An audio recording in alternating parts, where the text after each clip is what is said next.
क्योंकि जो banking exam है, रेलवे एग्ज़ाम है, जो भी एसएससी एग्ज़ाम है, आजकल इंडिकेटिंग फॉर्म कम दे रहे हैं, पज़ल फॉर्म ज़्यादा दे रहे हैं। पज़ल फॉर्म का क्वेश्चन कैसे होता है, जब 3-4 लाइनें आपको दे रखी होती हैं, एक पैराग्राफ के सेंस में दे रखी होती हैं, या मैं अगर कहूँ कि आपको 4-6 लोगों के बारे में वो बात कर रहा होता है, तब वो उस क्वेश्चन को हम पज़ल फॉर्म की कैटेगरी में रख देते हैं। पज़ल फॉर्म मतलब पहेली, ठीक है ना? जहाँ पे चीज़ें आपको डायरेक्टली ना कही जाए, जैसे मैंने स्टेटमेंट दी, A is the father of B, A is the father of B, but B is not son of A. A जो है बी का पिता है, बट बी जो है ए का सन नहीं है। ए का सन नहीं है तो ए की क्या है, डॉटर है। तो डायरेक्टली भी कह सकता था B is a daughter of A. तो वो चीजें होती हैं, उस तरीके के जो क्वेश्चन होते हैं। और हम उन चीजों को किस तरीके से डील करें, हमारी स्ट्रेटेजी क्या होनी चाहिए। देखो, मैं आपको रीजनिंग में एक छोटी सी बात बताता हूँ। क्वेश्चन कोई हो, किसी भी चैप्टर से रिलेटेड हो, अगर आप उसे वन टाइम रीडिंग में सोल्व कर रहे हैं, दैट मीन्स आपकी अप्रोच सही है। अगर क्वेश्चन को आपको दोबारा पढ़ना पड़ गया, तो आपकी अप्रोच में कहीं ना कहीं गड़बड़ है। आज आप इसी चीज पे काम करेंगे। आप क्वेश्चन का आंसर भले ही लेट करेंगे, बट आप क्वेश्चन को वन टाइम रीडिंग में सोल्व करने की कोशिश करेंगे। क्या डायरेक्शन रहेंगी क्वेश्चन के अंदर, हमारी क्या सिचुएशन है। क्वेश्चन में देखिए, आपसे आपसे मैंने बता ही दिया पजल फॉर्म में क्या पूछा जाता है, ठीक है। पजल फॉर्म पे आज हम डिस्कस करने वाले हैं। अगर टाइम रहा तो हम कोडेड फॉर्म पे भी डिस्कस कर लेंगे। इंडिकेटिंग फॉर्म में पढ़ा चुका हूँ, कोई डाउट होता है तो आप मुझे बता सकते हैं। मैंने आपको बताया था सिंगल क्लू वर्ड क्वेश्चन होते हैं, डबल क्लू वर्ड क्वेश्चन होते हैं। उन चीजों को आपको पहले क्वेश्चन को कैटेगराइज करना है, देन सोल्व करना है, ठीक है। अच्छा, मैंने आपको ब्लड रिलेशन में कुछ पॉइंट्स फॉलो करने के लिए कहा था कि भाई हम मेंबर्स के लिए क्या यूज करेंगे, मेल के लिए बॉक्स और फीमेल के लिए सर्कल, या आप पॉजिटिव नेगेटिव साइन भी यूज कर सकते हैं। मैरिड कपल कैसे दिखाते हैं, हम सीधी लाइन से कनेक्ट कर देते हैं, और सिबलिंग्स कैसे दिखाते हैं, ऊपर से कनेक्ट करके दिखाते हैं। जैसे मैंने कहा A and B are married couple, तो मैंने उसको सीधी लाइन से इस तरीके से कनेक्ट कर दिया। लेकिन मैंने कहा A and B are siblings, तो मैंने ऊपर से कनेक्ट किया। अगर मैं इनको सीधी लाइन से कनेक्ट करूंगा तो ये मैरिड रिप्रेजेंट होने लगेंगे। तो आपको ये मैंने कुछ पॉइंट बताए थे, फिर मैंने कुछ रिलेशंस आपको बताए थे, फिर भी मैं थोड़े बहुत रिपीट कर देता हूं। मैं कुछ रिलेशन ए और बी के रिस्पेक्ट में कर रहा हूं। ए मेल है और बी फीमेल है, और अगर मैंने इनको सिबलिंग बनाना है, भाई बहन बनाना है, तो मैंने ऊपर से कनेक्ट किया। ऊपर से कनेक्ट करने मतलब इनके पेरेंट्स के साथ कनेक्ट करना। पेरेंट्स में होते हैं दो लोग, फादर और मदर, ठीक है ना। मदर के रिस्पेक्ट में बनने वाले रिलेशंस को हम मैटरनल रिलेशन, फादर मदर एक दूसरे के क्या लगते हैं, हस्बैंड वाइफ, और फादर के रिस्पेक्ट में बनने वाले रिलेशन को पैटर्नल रिलेशन। ये आप हैं तो ये आपकी मदर, जो आपकी मदर की मदर वो आपकी नानी, और जो मदर के फादर वो आपके नाना जी, और नाना नानी को कहते हैं हम ग्रैंड मदर और grand father. Maternal grand mother, maternal grand father. या आप, ये आपके फादर, जो आपके फादर के फादर वो आपके ग्रैंड फादर दादाजी, जो आपके फादर की मदर वो आपकी दादी जी ग्रैंड मदर, ठीक है ना। मैटरनल ग्रैंड मदर और पैटर्नल ग्रैंड मदर।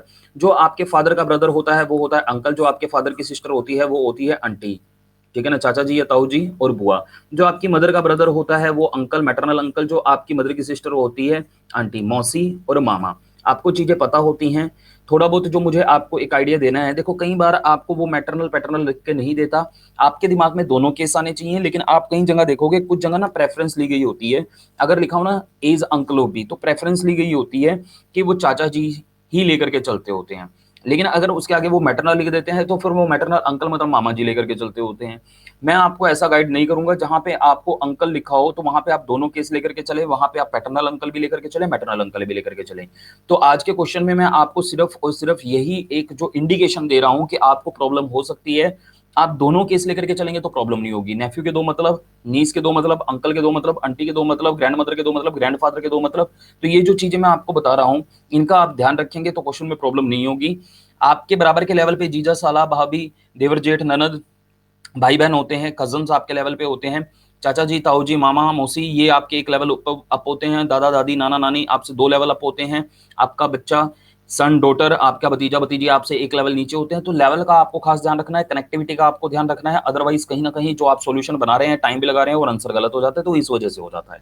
तो ये कुछ चीजों के ऊपर जो मैंने आपको ध्यान देने के लिए कहा, ठीक है। बाकी तो मैं आपको देखो क्वेश्चन में बताता ही रहूंगा कि आपने ये गलती कर दी, कहाँ गलती कर दी होगी, वो चीज तो आप रियलाइज कर लेंगे। लेकिन अगर आप शुरुआत से ही चीजों को सही ढंग से लेकर के चलेंगे तो गलती होगी ही नहीं।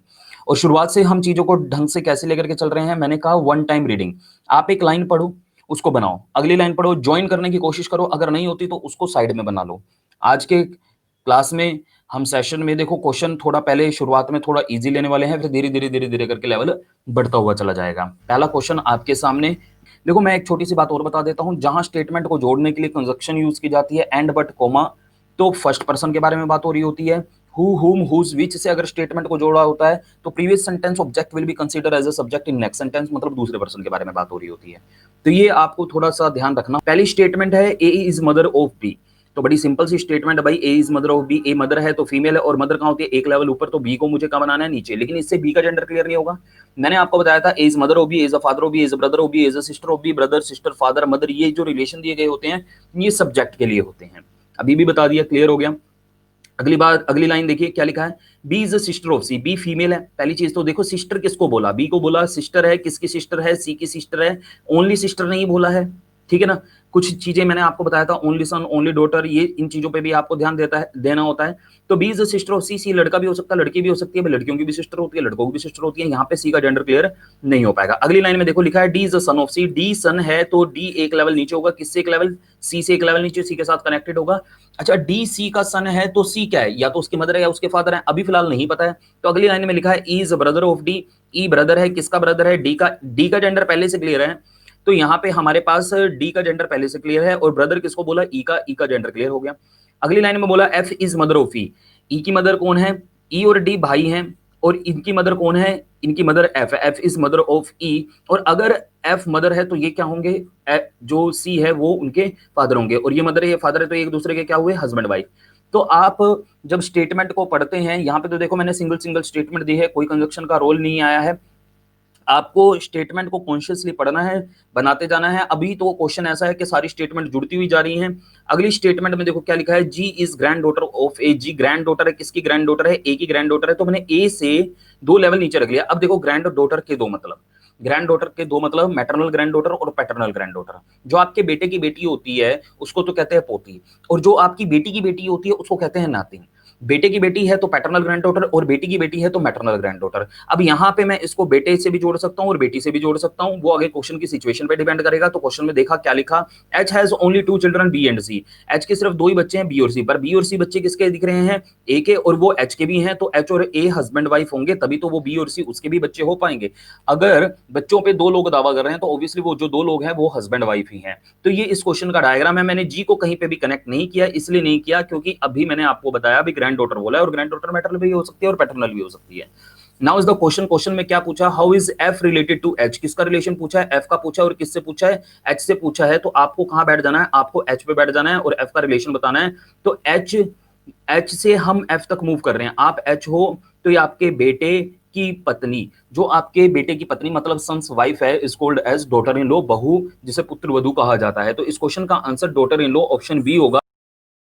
को पढ़ेंगे, बड़े आराम से पढ़ेंगे और क्वेश्चन का सॉल्यूशन बनाएंगे। देखिए क्वेश्चन में आपको क्या सिचुएशन दी गई है, देखते हैं। पहली लाइन जो लिखता है, देखो पजल फॉर्म जो क्वेश्चन होते हैं, इस टाइप के जो क्वेश्चन होते हैं, उसमें हर लाइन में एक क्लू होता है और आपको क्लू छोड़ना नहीं है। आपको ध्यान क्या रखना है, क्लू आपका छूटे ना। तो लिखा है हीना, किरण, शक्ति, श्री, लता एंड अमिता। तो टोटल कितने पर्सन हो गए, लिख के नहीं दिया तो हमने काउंट कर लिया, 1 2 3 4 5 6। तो टोटल 6 पर्सन है। ये इस क्वेश्चन में पहला क्लू है कि there are 6 person in this family, मतलब जो हम फैमिली ट्री बनाएंगे उसमें 6 ही पर्सन होंगे, ना तो हम 6 से ज्यादा बनाने वाले हैं ना ही 6 से कम बनाने वाले हैं, ठीक है ना। अगर फैमिली ट्री में हमने 6 से ज्यादा पर्सन बना दिए तो फैमिली ट्री सही नहीं माना जाएगा। पहली लाइन है Lata and Amita. Lata and Amita are siblings. ये दोनों क्या हैं, सिबलिंग्स हैं, भाई भाई हैं, बहन भाई हैं, बहन बहन हैं। अब देखो 6 पर्सन और ये दोनों सिबलिंग, ये 2 पॉइंट मिले मुझे। अगला पॉइंट क्या है, Shri is son in law of Heena. Son in law किसको बोला, श्री को बोला, तो जेंडर किसका क्लियर होगा, श्री का क्लियर होगा। तो सन इन लॉ मतलब क्या होता है, दामाद, तो श्री सन इन लॉ है और किसका, हीना का।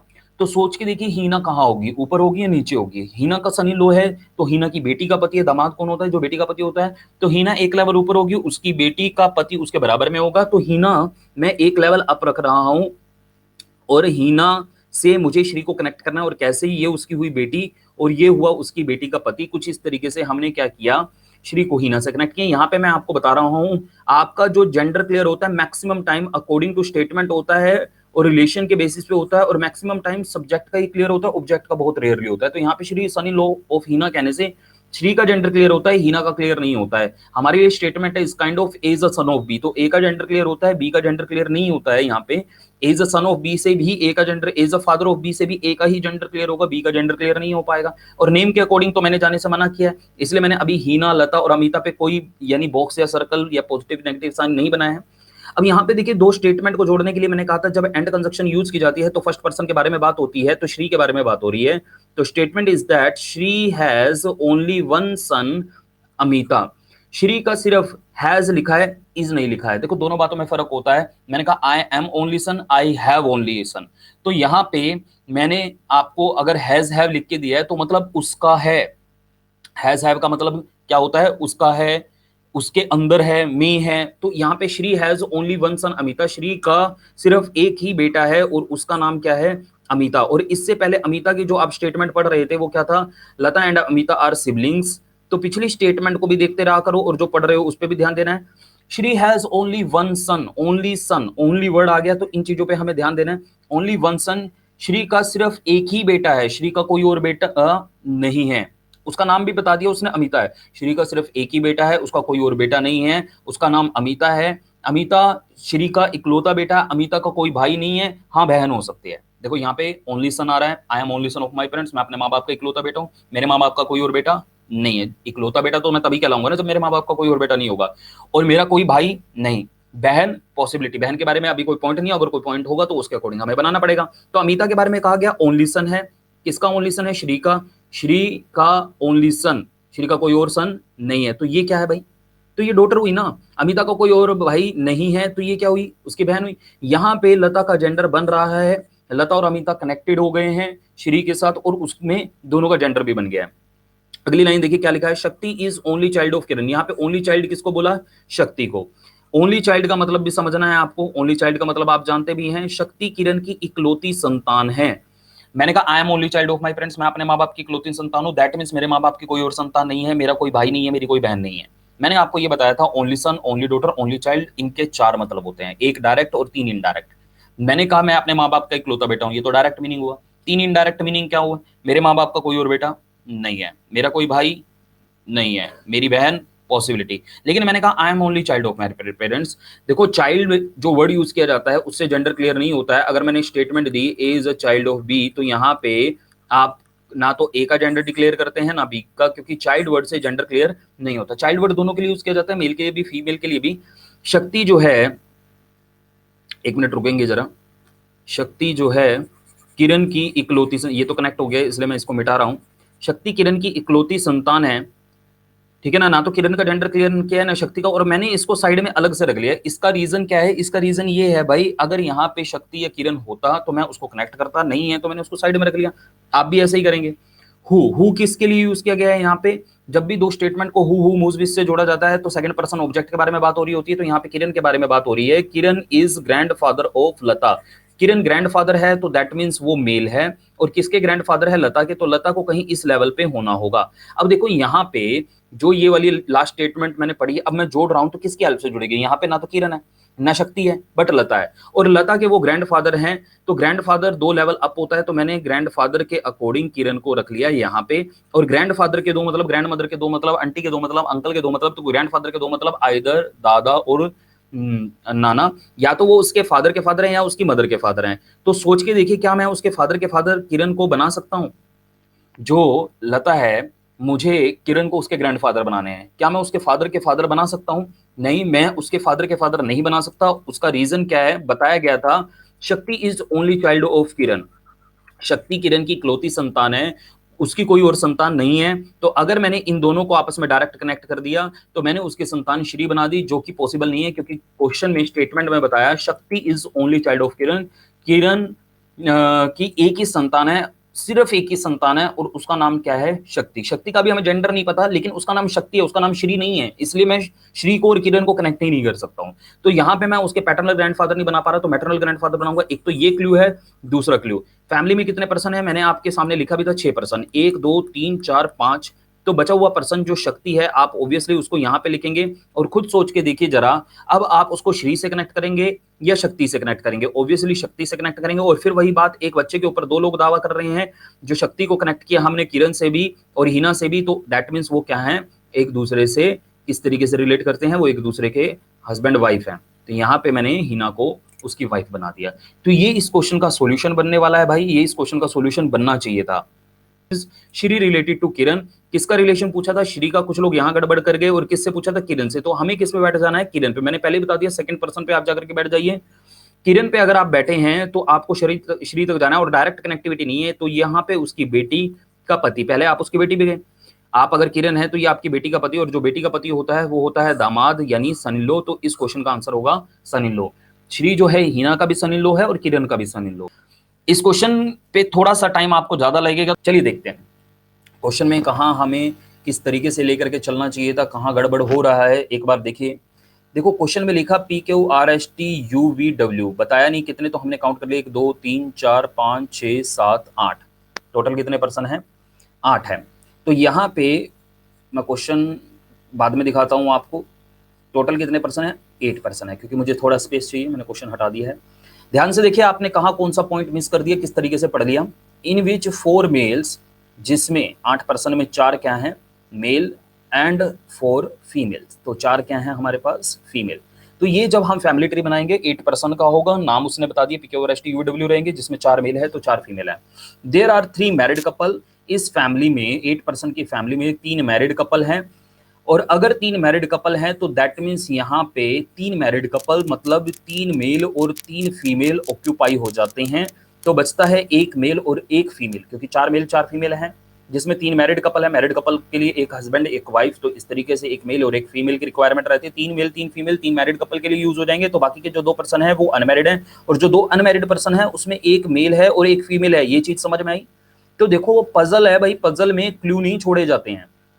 अगर आप क्लू छोड़ देते हैं तो आपको परेशानी होती है। तो स्टेटमेंट को पढ़ते जाएं, जो क्लू है उसको अपने सामने इस तरीके से लिख लिया करो। ये हैबिट आप बनाने की कोशिश करें। लिखा है इन द फैमिली ऑफ 2 जनरेशन, इस 2 जनरेशन की फैमिली में, मतलब फैमिली जो रहेगी 2 जनरेशन में ही रहेगी, आप तीसरी जनरेशन में नहीं ला सकते। मेरी बात समझिए, यहाँ पे क्या कहना चाह रहा है वो, इस 2 जनरेशन की फैमिली में, ठीक है। 2 जनरेशन कैसे होती है? जैसे आप और आपके पेरेंट्स या आप और आपके बच्चे, 2 जनरेशन की फैमिली आपको समझ में आ गई भाई। इस 2 जनरेशन की फैमिली में each male member except W, देखो लाइन क्या कह रही है, each male member except W, W को छोड़ के प्रत्येक male member, W is also a male member, आगे वो एक कंडीशन दे रहा है, has 2 brother and 1 sister. Each male member except W has 2 brother and 1 sister. तो ये कंडीशन डब्ल्यू पे एप्लीकेबल नहीं है। वो कह रहा है each male member except W, W को छोड़ दीजिए, W is also a male member, but ये कंडीशन में डब्ल्यू पे नहीं लगेगी, प्रत्येक मेल मेंबर पे लगेगी पर डब्ल्यू पे नहीं लगेगी। तो डब्ल्यू मेल मेंबर है पर उस पे कंडीशन नहीं लगेगी। समझने की कोशिश करनी है यहाँ पे। वो कह रहा है प्रत्येक मेल मेंबर, ठीक है ना, कोई भी मेल मेंबर है तो उसके 2 भाई, हैज 2 ब्रदर। तो जैसे मैंने इस मेल मेंबर के ऊपर ये कंडीशन लगाई कि उसके 2 भाई और 1 बहन है, बट ये जो कंडीशन एप्लीकेबल है ये डब्ल्यू पे एप्लीकेबल नहीं है। तो आप डब्ल्यू को छोड़ करके जो भी मेल बनाएंगे उस पे ये कंडीशन लगा देंगे। तो पहली कंडीशन आती है T is unmarried brother of you. जैसे ही कहा T is unmarried brother of you, मैं यहां पे बना लेता हूं T is unmarried brother of you. तो यहां पे देखो एक चीज क्लियर है, टी अनमैरिड मेल मुझे मिल गया, ठीक है ना, और ये अनमैरिड मेल है। और टी जैसे ही मैंने बनाया, एक मेल मेंबर मैंने बनाया, तो ये कंडीशन एप्लीकेबल है। देखो मैंने यहाँ पे टी बना लिया और इसके नीचे लिख लिया मैंने अनमैरिड। और अगर ये मेल अनमैरिड है तो बाकी के जो मेल होंगे वो क्या होंगे? सोचिए, ऐसे सोचना पड़ता है, ठीक है ना। पजल में हम बिना सोचे समझे चल रहे होते हैं, बस धड़ाधड़ बस लिखने की कोशिश कर रहे होते हैं, वहां पे कहीं ना कहीं प्रॉब्लम आती है। अगर ये अनमैरिड है तो बाकी के मेल क्या होंगे? मैरिड होंगे। जितने भी मेल थे मैंने उन सब को मैरिड बना दिया। ये देखिए यहां पे आपको, अगर मैंने ऐसा किया 1 2 3 4 5 6 7 8, कनेक्ट नहीं हुआ वो अलग चीज है, लेकिन 8 मेंबर दिख गए भाई, यहां पे ऐसे बनने वाले हैं। इतना अगर आप क्वेश्चन को ले आते तो आपके लिए ट्रबल थी ही नहीं।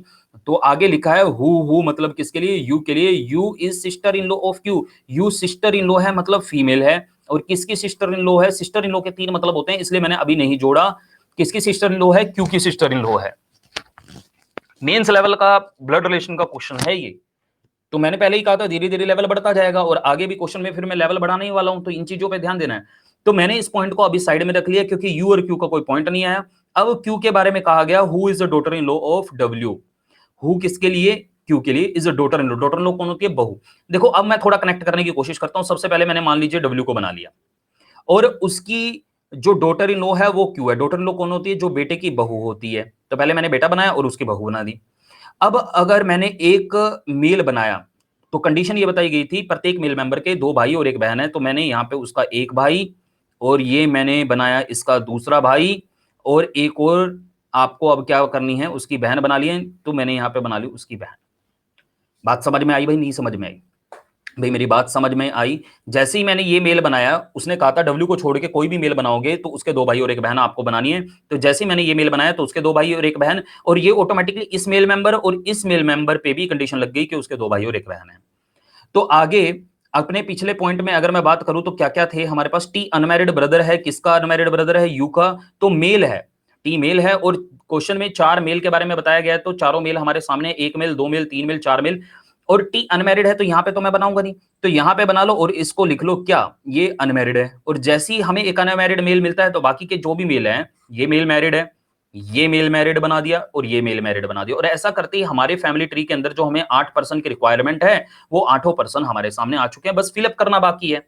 तो इस तरीके से आपको क्वेश्चन को लेकर के चलना था। बाकी क्वेश्चन में कुछ भी नहीं है, बस शुरुआत थी जो थोड़ी सी कॉन्शियसली अगर आप करते तो ज्यादा बेटर होता। आगे वो लिखता है W has no son in law, और ये लिखने की भी जरूरत नहीं है क्योंकि हमें पता है एक मेल अनमैरिड है और एक फीमेल अनमैरिड है और बाकी की जो फीमेल है मेरे पास वो है, यही मेरे को फीमेल अनमैरिड दिख रही है और ये डब्ल्यू की बेटी है। और उसने कहा डब्ल्यू का कोई सन इन लॉ नहीं है, तो मतलब डब्ल्यू की बेटी क्या है? अनमैरिड है।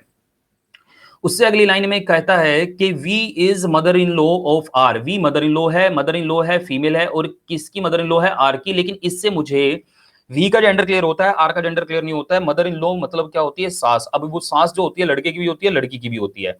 अगर आर लड़का है तो उसकी वाइफ की मदर और आर अगर लड़की है तो उसके हस्बैंड की मदर। अब देखिए यहां पे मुझे कनेक्ट करना है इसमें फाइनल सिचुएशन में, और अगर मैं वी को कनेक्ट कर रहा हूं तो वी को या तो मैं यहां पे कनेक्ट करूं या वी में यहां पे कनेक्ट करूं या यहां पे कनेक्ट करूं। मेरे पास जो 4 फीमेल प्लेस हैं 1 2 3 4, एक में तो मैं क्यू को बिठा चुका हूं। अगर मैंने वी को यहां पे कनेक्ट किया तो आर जाएगा नीचे के लेवल पे। तो आपको पता ही है भाई फैमिली आपको 2 ही जनरेशन में रखनी है, तो आप नीचे यहां पे वी को नहीं रख पाएंगे, तो कंफर्म हो गया वी को आप यहां पे रखेंगे। और वी को जब आपने यहां पे रखा तो आर आपको नीचे बनाना है। जब आर आप नीचे बना रहे हैं तो इस तरीके से बना रहे हैं वो उसकी मदर इन लॉ बने। सपोज मैंने आर को यहां पे रख दिया, अगर मैंने आर को यहां पे रखा तो क्या वो उसकी मदर इन लॉ बन पाएगी? फिर तो ये उसके मम्मी पापा हो गए, तो फिर वो उसकी मदर हो गई। आर को मैंने यहां पे रखा तो वो उसकी मदर, आर को मैं यहां रखूं तो उसकी मदर। सिर्फ एक ही प्लेस है जहां मैं अगर आर को प्लेस करता हूं तो उसके हस्बैंड की वो मदर यानी उसकी मदर इन लॉ वाली कंडीशन फुलफिल हो जाती है। तो ये पॉइंट हमने बना दिया, ये पॉइंट हमने बना दिया, ये हमने कनेक्ट कर दिया, ये सब हमने कनेक्ट कर दिया। अगली लाइन देखिए, लास्ट लाइन में क्या लिखा है? S is brother in law of R. S जो है ब्रदर इन लॉ है मतलब मेल है। अब ब्रदर इन लॉ के 3 मतलब होते हैं, जीजा साला देवर। यहां पे अगर मैं बना रहा हूं आर मेरे पास है, आर फीमेल है। देखो लड़कियों का जीजा होता है, देवर होता है, पर साला नहीं होता है। अब या तो मुझे जीजा बनाना है या देवर बनाना है। जीजा बनाने के लिए मुझे पहले चाहिए आर की बहन, जो बहन का पति होता है वही होता है ना जीजा। आर की बहन मैं बना नहीं सकता क्योंकि हमारे पास ऑलरेडी सारे मेंबर कंप्लीट हो चुके हैं और इनमें आर की बहन कोई नहीं है। अगर मैं जीजा नहीं बना सकता तो ऑब्वियसली मुझे क्या बनाना पड़ेगा? देवर। या तो मैं ऐसे सोचूं या फिर मैं रख के देखूं एस बनाने के लिए, क्योंकि एस ब्रदर इन लॉ है तो एस मेल है। एस बनाने के लिए या तो ये जगह है या ये जगह है, क्योंकि ये तो फीमेल प्लेस है। अगर मैंने एस को यहाँ पे रखा तो हस्बैंड बन जाएगा, तो कंफर्म हो गया, इसको आप यहाँ पे रखो। और देखो आया ना देवर, मतलब वो उसके हस्बैंड का ब्रदर, मतलब उसका ब्रदर इन लॉ, देवर या जेठ। ठीक। अब यू जो है फीमेल है, फीमेल है तो या तो यहां बनाऊं या यहां बनाऊं, लेकिन अगर फीमेल है तो यहां तो मैं बनाऊंगा नहीं, तो यू कंफर्म यहां, और बचे हुए प्लेस पे कौन आएगा? बचे हुए प्लेस पे पी। इस तरीके से इस क्वेश्चन का सॉल्यूशन बनाना था। हाँ मेरे पॉइंट थोड़े मैंने ऊपर नीचे करके लिखे, लेकिन अगर साफ सुथरा पेज हो ना, यही चीज आपको प्रॉपरली मेंटेन करके चलनी है। अगर इस चीज को आप प्रॉपरली मेंटेन करके चलेंगे तो आपका काम बहुत आसानी से हो जाएगा। तो आपको 3 मैरिड कपल मिल गए, 2 अनमैरिड पर्सन मिल गए, 2 अनमैरिड में 1 मेल फीमेल मिल गए, 8 पर्सन आ गए, 4 मेल है 4 फीमेल, और सारी condition satisfy and one time reading. देखो मैं क्वेश्चन अभी दोबारा नहीं पढ़ रहा, और किसी भी क्वेश्चन में मैं कोशिश यही रखता हूं, और आप भी जब मॉक टेस्ट दें, ऑनलाइन टेस्ट दें, यहाँ पे सेशन ज्वाइन करें, तो वन टाइम में ही आप उस क्वेश्चन को करने की कोशिश कीजिएगा। चलिए क्वेश्चन पे आते हैं भाई, देखते हैं। लिखा है P is brother of Q. P brother है तो मतलब पी मेल है, किसका ब्रदर है? क्यू का ब्रदर है। Q is mother of R. Q mother है, किसकी मदर है? आर की मदर है। R is sister of S, R sister है, किसकी सिस्टर है? एस की सिस्टर है। S is married to T, S T से मैरिड है। U is father of Q, U father है। सारी स्टेटमेंट तो मुझे कुछ भी नहीं लग रही हैं, बहुत सीधी सीधी लग रही हैं। आप कहाँ कंफ्यूज है, गलती कहाँ कर रहे हैं, मुझे आइडिया भी नहीं है। तो you is father of Q के बाद you has only one daughter, you की सिर्फ एक ही डॉटर है, तो इसके नीचे आप इस तरीके से डाल दिया करो ताकि आप इसके कोई और बहन ना बना दे, भाई बना सकते हैं। You has only one daughter, only one daughter that means उसकी सिर्फ एक ही बेटी है, ठीक है ना, उसकी कोई और बेटी नहीं है, लेकिन बेटे कितने भी हो सकते हैं। और आगे लिखता है U is married to V, U V से मैरिड है, ठीक है। और उसके बाद लिखा था P is brother of W, P जो है डब्ल्यू का जो ये पी है ब्रदर है डब्ल्यू का। तो खुद सोचिए अब यहाँ डब्ल्यू का जेंडर क्या होगा, या तो मैं फीमेल बनाऊंगा या मेल बनाऊंगा, लेकिन अगर मैंने फीमेल बना दिया तो पहले क्या बताया था, क्यू जो है यू की इकलौती बेटी है, तो यहाँ पे उसकी और बेटी नहीं है। तो यहाँ पे देखो आपको ये जो थोड़ा अंडरलाइन करना है, ये कहीं ना कहीं काम आ जाता है। X is father in law of W, x W के फादर इन लॉ हैं, लेकिन यहाँ पे उसके फादर इन लॉ हैं, तो आपको ये भी चीज क्लियर है कि यहाँ कौन होगा, क्योंकि वो डब्ल्यू मेल है और मेल के फादर इन लॉ जो उसकी वाइफ के फादर, ठीक है। ये इस क्वेश्चन का सॉल्यूशन है। How is W related to R, W का रिलेशन पूछा है और किससे पूछा है, आर से। सिंपल, बहुत सिंपल क्वेश्चन। आप आर पे बैठे हुए, आपकी मदर का ब्रदर, मदर का ब्रदर मतलब मामा, ऑप्शन में अंकल दिया हुआ है। अगर मैटरनल अंकल अलग दिया होता, पैटर्नल अंकल अलग दिया होता, तो यहाँ पे क्वेश्चन का आंसर क्या होना चाहिए, क्वेश्चन का आंसर होना चाहिए मैटरनल अंकल। ट्रेंडी क्वेश्चन जो हो रहे हैं हमारे एग्जाम में वो इस तरीके के हैं, तो बनाएं सॉल्यूशन बनाएं, देखें आप कहां तक कितना कर पा रहे हैं।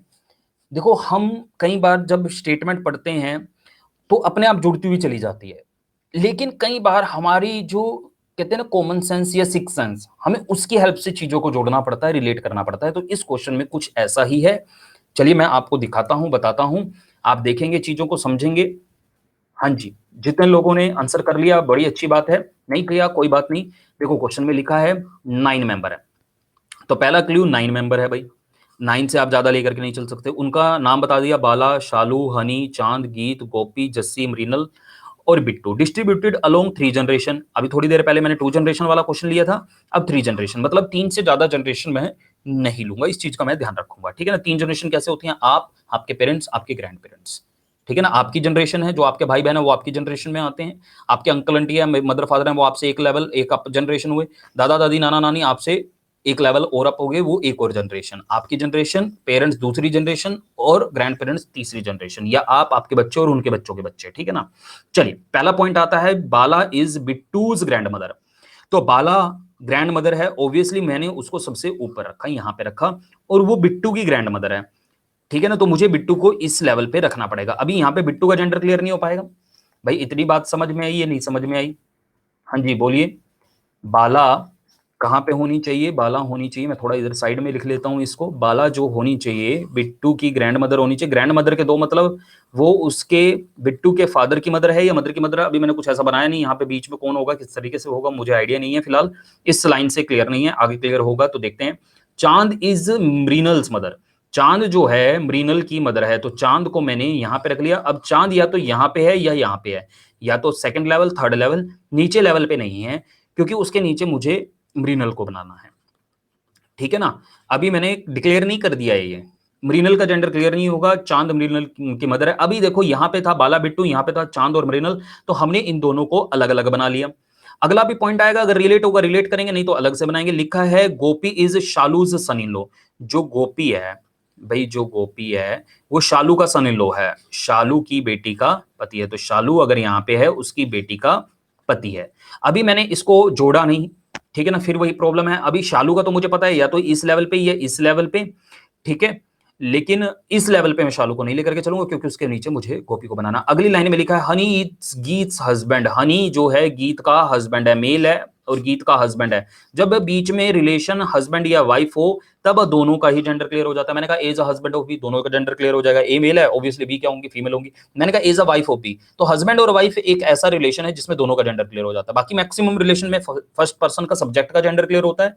कुछ ऐसे रिलेशन होते हैं जिसमें दोनों का ही क्लियर नहीं होता, जैसे as a child of B, as a spouse of B, दोनों का ही क्लियर नहीं हो पाता, ठीक है। ये रिलेशन पे आप ध्यान दिया करो कि क्या कहा गया है, ठीक। इतना तो ऐसा है कि मैंने पहली लाइन पढ़ी अलग बना, दूसरा लाइन पढ़ी अलग बना, तीसरी लाइन पढ़ी अलग बना, चौथी लाइन पढ़ी अलग बना। कनेक्टिविटी अभी है नहीं, तो मैं क्या करूं, अपनी मर्जी से तो करूंगा नहीं। जस्सी इज बिट्टूज सिस्टर, ये एक पहला पॉइंट ऐसा आया जो कहीं कनेक्ट हो पाया, किसी पॉइंट में रिलेट हो पाया। जस्सी बिट्टू की सिस्टर है, लेकिन बिट्टू क्या है, लड़का या लड़की, अभी नहीं पता चल पाएगा। इतना आप लोगों ने भी पढ़ लिया होगा, बना लिया होगा। अगर कहीं ना कहीं आपको इतने में भी मिस्टेक है तो देखो कहीं रीडिंग प्रॉब्लम हो सकती है। अच्छा, नेक्स्ट जो 2 लाइन है, so much important, very important, ध्यान दीजिए। चांद हैज ए ब्रदर, तो आप बनाएंगे ऐसे, ए ब्रदर बोला तो मतलब उसका कोई और ब्रदर नहीं है। ए नीस एंड नेफ्यू, तो वो इसी के बच्चे होंगे भाई, नीस नेफ्यू। अब देखिए, मैंने जो ये लाइन थी ये भी बना ली। Most important line is that only couples have children. अब ये एक लाइन, इसका मतलब भी आप समझते हैं, जो बच्चे हैं वो सिर्फ कपल के ही हैं। मतलब आप एक सिंगल के साथ बच्चे नहीं जोड़ रहे होंगे, उसके ऊपर कपल बना रहे होंगे पूरा का पूरा। जैसे यहाँ पे चांद के साथ एक सिंगल मतलब आपने पर्सन के साथ आपने बनाया हुआ है, तो ये काम आपको नहीं करना है। अच्छा, यहाँ पे इस पॉइंट को मैं इसमें जोड़ूं, इसमें जोड़ूं, गोपी के साथ जोड़ूं या हनी के साथ ये एक सोचने वाली बात है, एक डिसीजन है।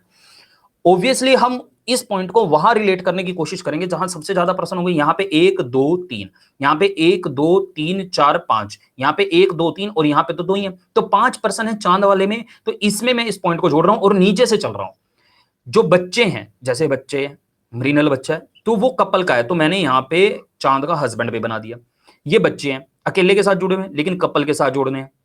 अब ये भी तो बच्चे हैं ना, चांद और ये किसी के तो बच्चे हैं, तो ये कपल के हैं, तो मैंने ऊपर क्या किया, कपल बना दिया। अब ये भी तो बच्चे हैं ना, किसी के तो है ना, कपल बना दो ऊपर। लेकिन आपको एक चीज पता है, क्या पता है आपको, कि फैमिली जो है वो हमारी 3 जनरेशन में है, और मैं नीचे से चलता हूं और वो 3 जनरेशन मेरे को दिख जाती हैं। इससे ऊपर जाऊंगा तो चौथी जनरेशन होगी। इसलिए हमने इस तरीके से सॉल्यूशन को कंप्लीट करने की कोशिश की। ये तरीका कहीं ना कहीं मैं कहूंगा थोड़ी सिक्स सेंस, थोड़ी कॉमन सेंस लगानी पड़ती है, उस टाइप से। अब आप इस पॉइंट को रिलेट कर दो जो आपने देखा, बाला सबसे ऊपर और वो फीमेल है, तो मैं यहीं पे रखूं। अच्छा, मैं जोड़ने क्यों लग गया भाई?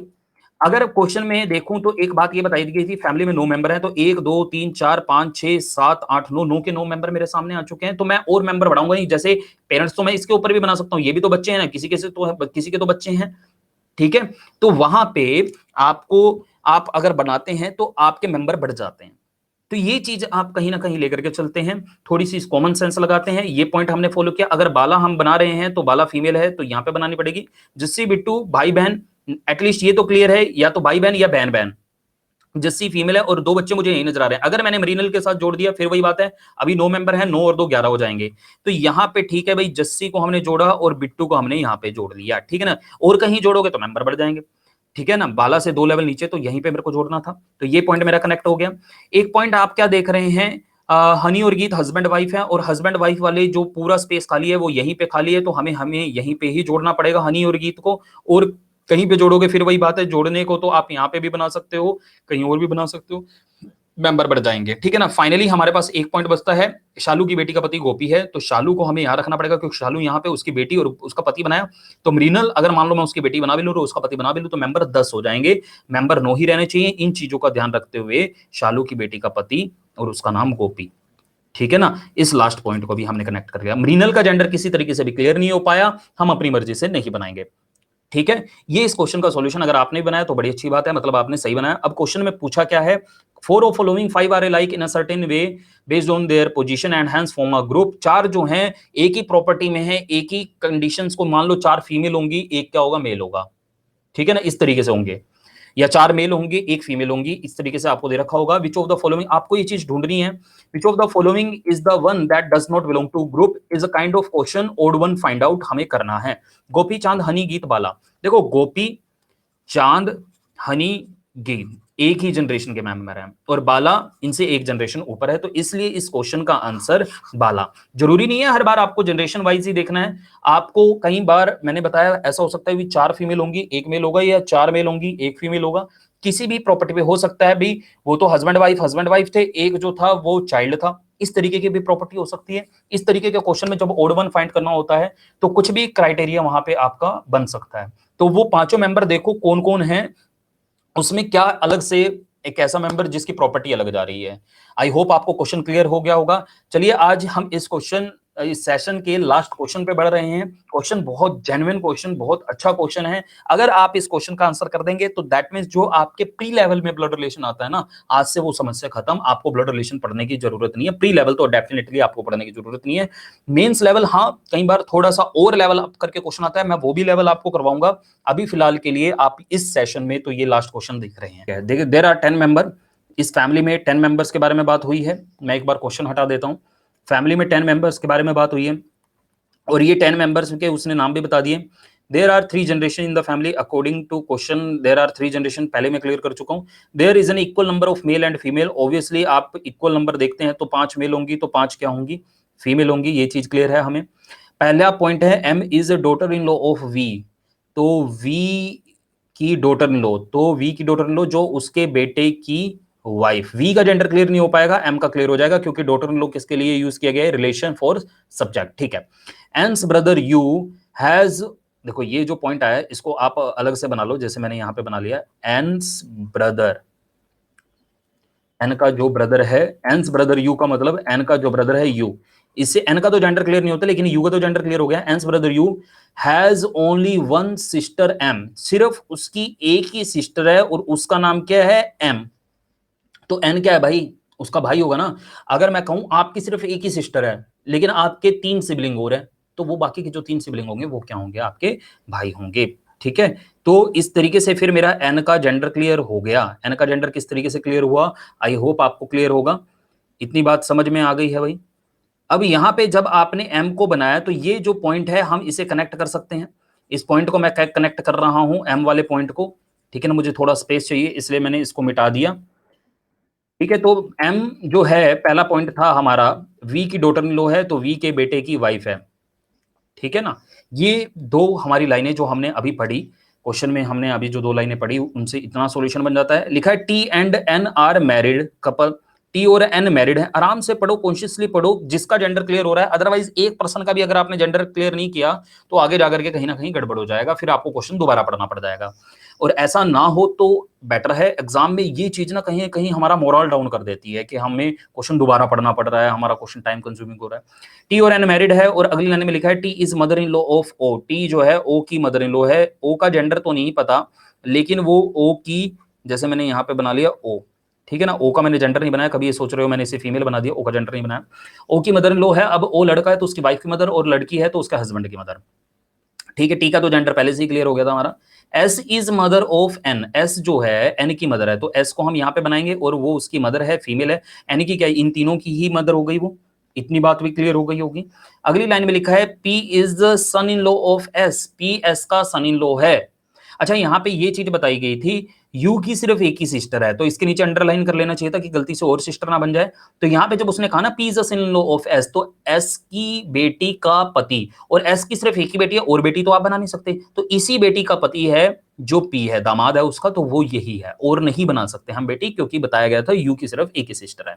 अगली लाइन में लिखा है O is sister of Q. O female है और सिस्टर है किसकी, क्यू की। तो क्यू को मैंने यहां पे जोड़ लिया लेकिन क्यू का जेंडर अभी क्लियर नहीं हो पाएगा। ये क्यू मैंने टी के साथ नहीं जोड़ा है, ठीक है ना, अलग से है ये। यहाँ पे इनके पेरेंट्स कौन है अभी हमें नहीं पता है।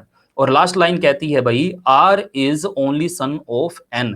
आर जो है एन का इकलौता बेटा है। अच्छा, यहाँ पे देखिए अगर ये फीमेल है और इसकी डॉटर इन लॉ हो गई, या फिर मैं कहूं ये जो है यहाँ पे कंडीशन थी ना T is mother in law of O, ये देखिए T is mother in law of O. उस टाइम पे हमें ओ का जेंडर क्लियर नहीं था लेकिन अगर मुझे अब ओ का जेंडर क्लियर है और वो उसकी मदर इन लॉ है तो वो उसकी मदर इन लॉ कैसे होगी, उसके हस्बैंड की मदर होगी, तो यहाँ पे मेल आएगा। ये चीज क्लियर हो गई। और लास्ट लाइन में कहता है R is only son of N. R N का इकलौता बेटा है और कोई बेटा तो आप बना नहीं सकते, इकलौता बेटा है तो वो यही है, इसलिए मैं आर को यहाँ पे बनाता हूँ। इसलिए इस क्वेश्चन का सॉल्यूशन बनने वाला है ये।